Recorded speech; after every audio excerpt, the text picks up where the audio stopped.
Salut les Grid Trippers et bienvenue pour cette deuxième partie de Book Haul. Alors oui, du coup je suis habillée pareil, puisque forcément j'ai tourné ça à la suite comme je vous le disais. Pour vous, les deux vidéos ne sont pas sorties le même jour, mais voilà, vous m'excuserez, c'était plus pratique pour moi. Dans cette vidéo, je vais donc vous présenter la deuxième partie des livres que j'avais achetés chez Easy Cash, où, je le rappelle, j'ai fait un putain de gros craquage de malade, que je n'assume pas encore tout à fait. Voilà, maintenant ils sont là, on va les lire. Et forcément, étant dans ma grosse période thriller en ce moment, voilà, c'est, je le rappelle, mon genre favori et en ce moment, j'avoue, j'ai beaucoup de mal à m'en détacher et à essayer de lire autre chose. Du coup, les 3/4 des livres que j'ai achetés là-bas, c'était des thrillers. Aujourd'hui, donc, tous les titres que je vais vous présenter seront donc des policiers ou des thrillers. Donc, j'espère que ce genre littéraire vous plaît. C'est parti. J'ai tout d'abord fait l'acquisition de Le jour du chien de Patrick Bowen aux éditions France Loisirs. Dans cette histoire, il va être question d'un tueur franchement psychopathe qui apparemment vit et surtout commet ses crimes dans le métro parisien. Il semble très croyant et ses crimes sont une sorte de quête pour le divin. Déjà là, on sent poindre le côté franchement frappadingue du type. On est bien d'accord. Il semblerait que l'une des personnes qu'il pensait avoir tué 3 ans plus tôt refait surface pour le faire chanter ou se venger ou que sais-je. La 4e de couverture est un peu mystérieuse, donc je ne pourrais pas vous en dire plus. Toujours est-il que voilà, se retrouver comme ça dans le métro parisien, sous terre, avec un tueur psychopathe, je pense qu'on va être dans une ambiance plutôt bien angoissante. J'ai ensuite acheté Opération Diamant aux éditions Nouvelle Plume par l'auteur Eric Robin. Bon, alors voilà. Moi, clairement, la couverture, elle m'a appelée. Je vais vous en montrer d'autres de cette collection Nouvelle Plume et elles sont toutes dans ce style et personnellement je trouve ça plutôt bien réussi. Dans cette histoire, il va être question de 2 cadavres de 2 hommes retrouvés dans une truffière. Apparemment, ces 2 hommes ne sont peut-être pas si blancs que neige qu'ils semblaient vouloir le laisser paraître. Parallèlement à ça, un journaliste reçoit un jour un appel qui lui dit « Avez-vous entendu parler de l'opération Diamant Noir ?» Beaucoup de mystères autour de cette 4e de couverture. Apparemment, il va être question de montage et de magouille financière qui semble mettre en péril l'équilibre du monde. Écoutez, j'en sais pas plus. J'avoue qu'en général, tout ce qui est magouille financière dans les thrillers ou les policiers, c'est pas franchement ce qui m'attire le plus, mais voilà. Beaucoup de mystères, comme je le disais sur cette 4e de couverture. Ça a titillé ma curiosité et puis vu le prix auquel je l'ai payé, je me suis dit que je prenais pas vraiment de gros risques.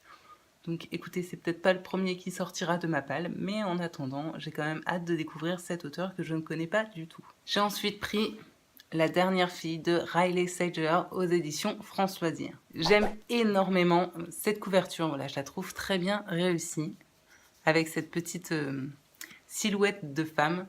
Voilà, cette typographie pour moi est super bien travaillée avec ce fond blanc. Moi j'ai craqué. La dernière fille, c'est quoi? C'est un terme dans le cinéma qui désigne la dernière fille qui reste vivante en général, vous savez, dans ces films d'horreur où tout le monde se retrouve dégommé au fur et à mesure du film, sauf la nénette, clairement super bien roulée, qui est bizarrement la seule survivante du tueur psychopathe qui rôde. Dans cette histoire, on suit donc Quincy, qui est la dernière fille, sauf que pour elle, c'était pas du cinéma, elle a effectivement survécu à un tueur psychopathe qui a tué tous ses amis, sauf elle qui a pu être sauvée par un policier qui passait par là. Pour la presse, il existe 3 filles qui font partie de ce groupe des dernières filles, puisque toutes les 3 ont survécu à des massacres qui ont décimé leur groupe d'amis respectifs. Ces 3 filles ne se sont jamais rencontrées, sauf qu'un jour, l'une d'entre elles met fin à ses jours. Suite à ça, les 2 dernières vont se rencontrer et il semblerait que ça va totalement chambouler leur vie et que ça va révéler pas mal de choses, de secrets cachés, puisque Quincy a un véritable trou noir par rapport à ce massacre qu'elle a vécu. Et il semblerait que pour le coup, ça va raviver pas mal de choses dans sa mémoire. Le genre de livre assez mystérieux, voilà, avec des tueurs psychopathes, des filles qui ne se souviennent pas de tout. Écoutez, moi, il m'en fallait pas plus. J'ai ensuite acheté La fille sous la glace de Robert Brinza aux éditions France Loisirs. Là encore, on est d'accord, super travail de couverture. Alors je sais qu'il y en a beaucoup qui disent que les éditions France Loisirs ne valent pas grand chose, qu'à la revente c'est plutôt compliqué. Alors bon bah d'une, moi je m'en fous parce que je revends pas mes livres. En règle générale, je les garde quasiment tous, et puis ceux que je ne garde pas, je les dépose plutôt en boîte à livres. Mais bah, j'ai du mal à comprendre ce fait de ne pas avoir de valeur, puisque moi je les trouve, franchement, super bien travaillés, quoi. Alors là, on est sur, je dirais, c'est pas tout à fait du grand format, du semi-grand format, mais je trouve ça franchement super sympa, quoi. Je sais pas ce que vous en pensez, mais moi j'aime bien. Dans cette histoire, apparemment, nous allons être sur une enquête, j'ai envie de dire, plutôt classique. En tout cas, c'est ce que j'en déduis en lisant la 4e. On va suivre une enquêtrice à Londres qui va devoir, du coup, enquêter sur la découverte d'un corps gelé dans la glace d'un lac. La jeune femme qui a été retrouvée est la fille d'un très grand industriel, ou en tout cas d'un homme voilà, très important. Il semble que sa famille s'inquiète de ce que l'enquête pourrait mettre à jour entre secrets de famille, vengeance, hasard ou crime passionnel. L'enquêtrice va devoir démêler le vrai du faux. Alors oui, clairement, rien de très original dans cette 4e, mais voilà, moi ça m'a plutôt attiré de temps en temps, des petites enquêtes comme ça, policières, vraiment classiques, mais il suffit que voilà, que ce soit bien écrit, que les scénarios aient été bien pensés pour que ça fonctionne. Donc j'ai plutôt hâte de le découvrir. Là, comme ça tout de suite, ça me faisait un petit peu penser aux Rivières pourpres, pour ceux qui n'auraient pas vu ce film. Puisqu'au début on retrouve là aussi un corps dans la glace, figé dans la glace. Voilà, je sais pas si on va être un petit peu sur le même genre d'enquête, sachant que là on n'est pas à la montagne mais apparemment à Londres, donc déjà ça diverge. C'est le genre de truc qui pourrait quand même pas mal me plaire. Puis voilà, c'est de l'enquête, du thriller, de toute façon moi il m'en faut pas plus. Des mystères, un policier, et puis youpla boum, Reed elle est contente. Je suis quand même pas trop compliqué comme film. J'ai ensuite pris Joue et sèche tes larmes d'Eric Robin aux éditions Nouvelle Plume. Vous vous souvenez, c'est du coup le même auteur que celui-ci.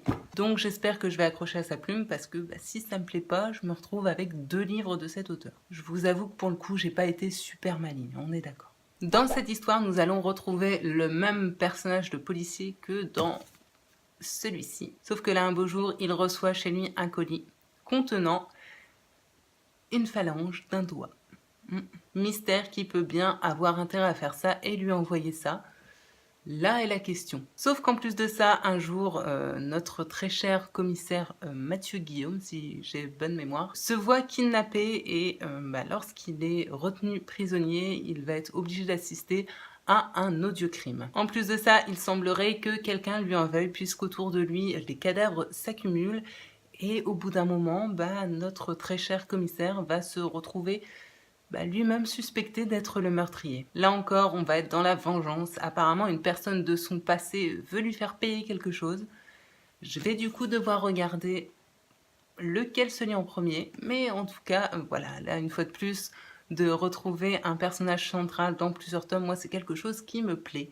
Donc, j'espère que je vais accrocher avec ce policier-là. Pour terminer, toujours aux éditions Nouvelle Plume, j'ai pris Au nom de la bête de Robert Ferraris. Bon, une fois de plus, voilà, je me répète, je sais, mais ces couvertures sont plutôt canon. En tout cas, une fois de plus, moi j'aime. Dans cette histoire, ce qui m'a plu au premier abord, c'est que ça se passe à Bourg-en-Bresse. Alors voilà, moi, des thrillers qui se passent en France, ça m'attire toujours plus, je vous avoue, que ceux qui se passent à l'étranger. Je sais pas, c'est peut-être mon côté chauvin qui ressort, mais voilà. J'aime bien savoir que ça se passe chez nous. On va y suivre un commissaire qui va se retrouver parachuté du coup à Bourg-en-Bresse pour enquêter sur une série de meurtres d'enfants qui sont retrouvés enfermés dans des sacs. Ok, je sais, meurtre d'enfants, c'est pas hyper gai, mais voilà, écoutez, après le coup de cœur que j'ai eu pour le chuchoteur, on ne sait jamais, ça peut là encore cacher un autre coup de cœur. Je vais vraiment finir par passer pour une putain de psychopathe.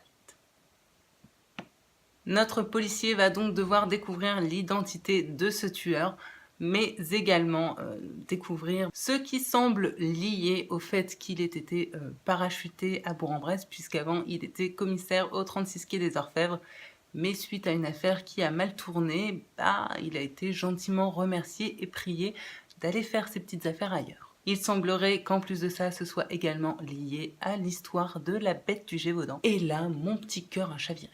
Savoir qu'il y aura des parallèles avec cette histoire très très vieille de la Bête du Gévaudan qui, moi, m'a toujours attiré et titillé ma curiosité. Bah, écoutez, il en fallait pas plus. Alors, est-ce un homme qui fait ça, une bête ou autre, que sais-je? Je n'en sais pas plus, mais pour le coup, celui-là, il me tente quand même pas mal. À chaque fois, nous sommes sur voilà, des thrillers de à peu près 400 pages, mais à l'intérieur, c'est écrit voilà, plutôt aéré. Je pense que ça va très bien se lire. En plus, ce que j'aime bien chez cette maison d'édition, c'est que malgré le fait que ce soit plutôt des grands formats, voilà, les couvertures sont franchement assez souples et du coup, je pense que ce sera assez pratique à lire sans avoir peur sans cesse de casser le tout. Voilà, je vous l'avais dit, clairement j'ai craqué mon slip, donc je vais éviter de retourner chez EasyCash tout de suite. Si c'est à chaque fois comme ça, je crois que ça va mal se passer. En attendant, je suis quand même très contente d'avoir enfin poussé la porte de cette boutique puisque suite à mes déconvenues avec Momox, je me rends compte qu'il y a un super vivier là-bas de livres d'occasion. Franchement pas cher, voire du coup même moins cher qu'en passant par Momox puisque j'ai pas à payer en plus les frais de port. Là, je peux avoir la garantie de l'état du livre puisque je le vois. Et puis franchement, les prix pratiqués sont hyper abordables. Voilà, il y avait beaucoup de titres qui me plaisaient. Il y a un peu de tout, du grand format, du poche, etc. Bref, je pense que ça va devenir clairement mon prochain repère d'achat livresque. J'espère donc que cette vidéo vous aura donné à vous aussi envie de lire des thrillers. Voilà, en plus de ça, il me semble qu'il y a le Black November qui arrive, le petit challenge littéraire organisé par Séverine de la chaîne Il est bien ce livre. Donc, écoutez, je me dis que au pire, il y a moyen de caser ces livres-là dans ce challenge et du coup de les liquider durant le mois de novembre. Donc voilà, si c'est un genre littéraire qui vous intéresse vous aussi et que vous aimez, n'hésitez pas à rejoindre le groupe et à participer au challenge. Si vous avez lu certains de ces titres, n'hésitez pas à me dire en commentaire ce que vous en avez pensé. Voilà, s'il y en a qui sont franchement pas terribles dans le tas, j'aimerais bien le savoir pour les caler au fond de ma palle. Si vous êtes intéressé par une lecture commune, là encore, pourquoi pas, contactez-moi. On mettra ça sur pied et je trouve ça toujours intéressant de partager sur des livres qu'on lit en même temps. Donc je suis désolée, j'ai pas mal bafouillé, j'ai eu du mal à tourner cette vidéo, je suis très fatiguée. Et voilà, il y a des jours comme ça où les mots ont du mal à sortir. Du coup, je pense que je vais m'arrêter là en espérant que cette vidéo n'aura pas été trop longue. Comme d'habitude, si vous avez aimé, on met des petits pouces levés. De mon côté, comme vous le voyez, j'ai beaucoup de livres à lire, donc je vais m'en retourner à mes lectures. J'espère pouvoir dévorer tous ces thrillers très rapidement. Je vous retrouve, j'espère, bientôt sur cette chaîne pour, je pense, ce coup-ci, forcément un point lecture, puisque, voilà, faudra faire un petit peu le point sur tout ce que j'aurais pu lire. De mon côté, je vous souhaite paix, amour et littérature dans vos cœurs. Je vous souhaite une très bonne journée et je vous dis à très bientôt. Salut!